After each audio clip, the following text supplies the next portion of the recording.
has preguntado alguna vez por qué cambia la constitución de un país? ¿Por qué ciertos derechos, instituciones o reglas que parecían fijas de repente se modifican? La respuesta la encontramos en algo que se llama reformas constitucionales. Las reformas constitucionales parecen algo lejano o de expertos, pero en realidad nos afectan a todos. Nuestros derechos, nuestras instituciones, incluso nuestra vida diaria. Y hoy te voy a explicar qué son, por qué ocurren, cómo funcionan en México en 2025 y por qué es importante que tú lo entiendas. ¿Qué son las reformas constitucionales? Una reforma constitucional es un cambio que se hace al texto de la Constitución de un país. Por ejemplo, cambiar artículos, agregar derechos nuevos, eliminar instituciones antiguas, entre otras cosas. En México, nuestro texto base es la Constitución Política de los Estados Unidos Mexicanos y las reformas están reguladas en ciertos artículos y procedimientos. Imagina la Constitución como el manual de instrucciones para el funcionamiento de un país. Cómo son los poderes, cuáles son los derechos de las personas, qué pueden y qué no pueden hacer los gobiernos. Cuando ese manual se queda viejo o ya no responde bien a la realidad, se hacen reformas. ¿Por qué se hacen? Porque cambian los tiempos, la tecnología, la economía y la sociedad evoluciona en general. Porque se detectan lagunas, injusticias o reglas que ya no funcionan.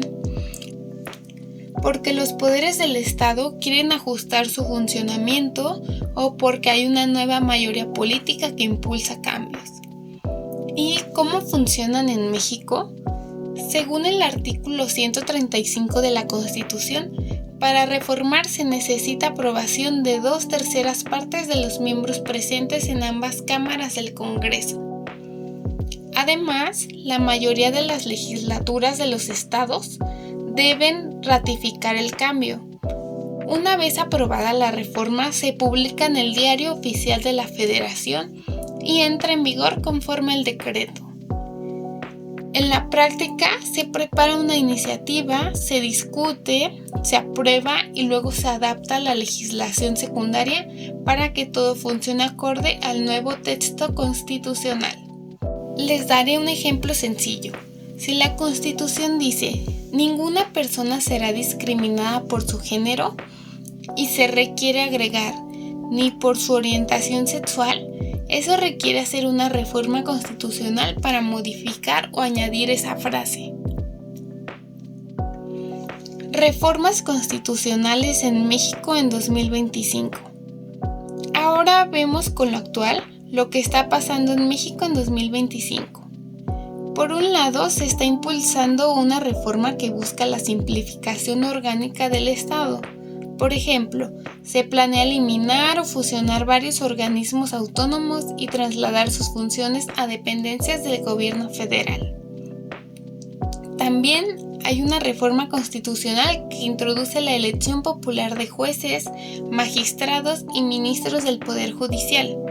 Y más, se están proponiendo reformas en materia de agua y medio ambiente, modificación del artículo 4 al artículo 27, para privilegiar el uso del agua para consumo humano por encima de los usos industriales o agrícolas. En total, hasta el 15 de octubre del 2025, la Constitución mexicana ha sido objeto de más de 800 modificaciones a sus artículos, aproximadamente 839 reformas según el registro oficial. Todo esto muestra que estamos en un momento de reforma acelerada, que significa que hay cambios que alteran instituciones, derechos y el funcionamiento del Estado. Caso práctico: impactos en México.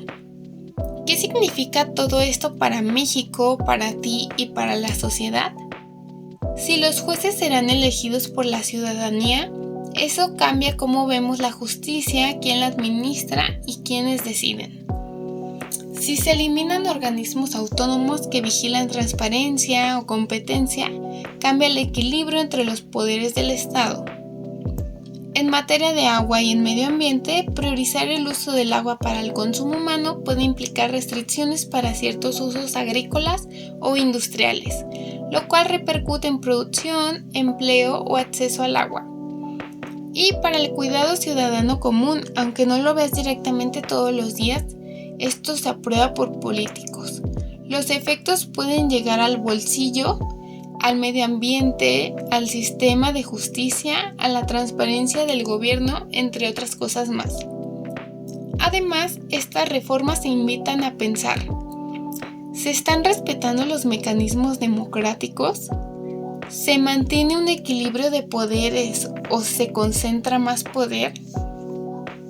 ¿Los cambios responden a necesidades reales de la sociedad o solo a intereses políticos? Efectos, ventajas y retos. Ventajas de las reformas constitucionales. Pueden modernizar el marco legal para adaptarse a nuevas realidades.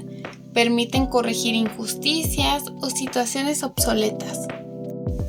Ayudan a fortalecer derechos o instituciones más modernas. Retos o riesgos. Si el proceso es apresurado o sin debate, puede debilitar la democracia. Si los cambios concentran poder, puede haber menor rendición de cuentas.